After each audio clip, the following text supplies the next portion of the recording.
अंतर्राष्ट्रीय नशा विरोधी दिवस के अवसर पर पीएम मोदी ने नशा मुक्त भारत के संकल्प को दोहराते हुए देशवासियों से इस अभियान को जन आंदोलन बनाने की अपील की। पीएम मोदी ने अपने संदेश में कहा कि एनसीबी का 12 जून से 26 जून तक आयोजित नशा मुक्त भारत पखवाड़ा अभियान सराहनीय है। देश में चल रहे इस अभियान में सामाजिक संगठन एनजीओ की मदद भी ली जा रही है। देश के 275 जिले जो नशा से ज्यादा प्रभावित हैं, वहां पर बड़े स्तर पर कार्यक्रम किए जा रहे हैं। ड्रग्स के दुरुपयोग को रोकने के लिए ये कार्यक्रम काफी बेहतर साबित हो रहे हैं। दिल्ली के अंबेडकर इंटरनेशनल में केंद्रीय मंत्री बीएल वर्मा खुद मौजूद रहे। देश से नशा मुक्ति के लिए शपथ भी दिलाई गई। इस मौके पर भारत 24 के संवाददाता ने केंद्रीय मंत्री बीएल वर्मा से खास बातचीत की है। जिस तरह से संगठनों ने एक सुर में आवाज़ दी है, ये माना जा रहा है कि काफ़ी महत्वपूर्ण चीज़ें आने वाले समय में होंगी।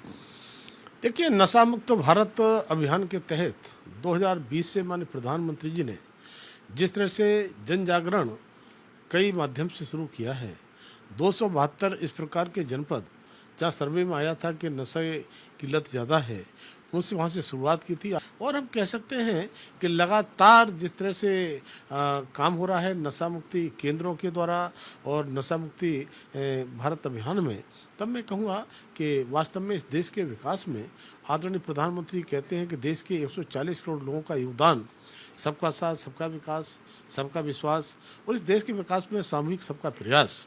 तो इस प्रकार के लोग जो नशे की लत में जाने के कारण से उन्होंने अपने शरीर को भी अक्षम बनाया है, उन्होंने अपने परिवार में तरह तरह के संकट खड़े किए हैं। आज वो एक तरह से सामाजिक बुराई के तौर पर उस मोहल्ले में, उस क्षेत्र में उनके लिए देखा जाता है।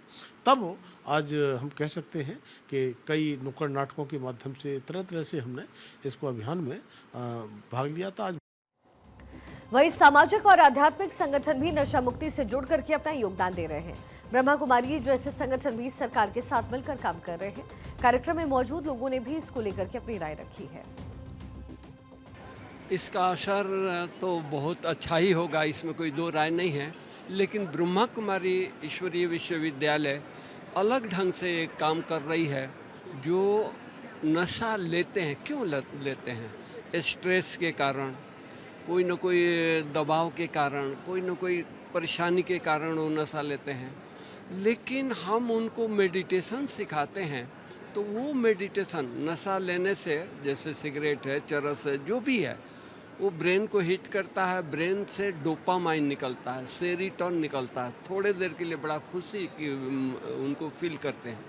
अगर सरकार चाहे तो नशे की दुकानें भी बंद करवा सकती हैं।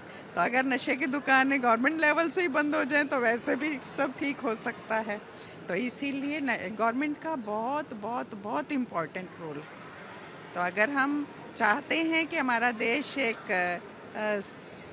अच्छा देश बने, सुदृढ़ बने, तो उसके लिए गवर्नमेंट अगर ये पॉलिसी बना दे कि ये जो स्कूलों के बाहर गुटखे की दुकानें हैं या वो जो नशा करने के आजकल पाउच हैं या जो रुमाल में लेकर के लोग सूंघते हैं, तो अगर इनको उस लेवल से ही बंद किया जाए तो बहुत अच्छा। और वहीं उत्तराखंड के सीएम पुष्कर सिंह धामी ने भी एक्स पर एक पोस्ट किया।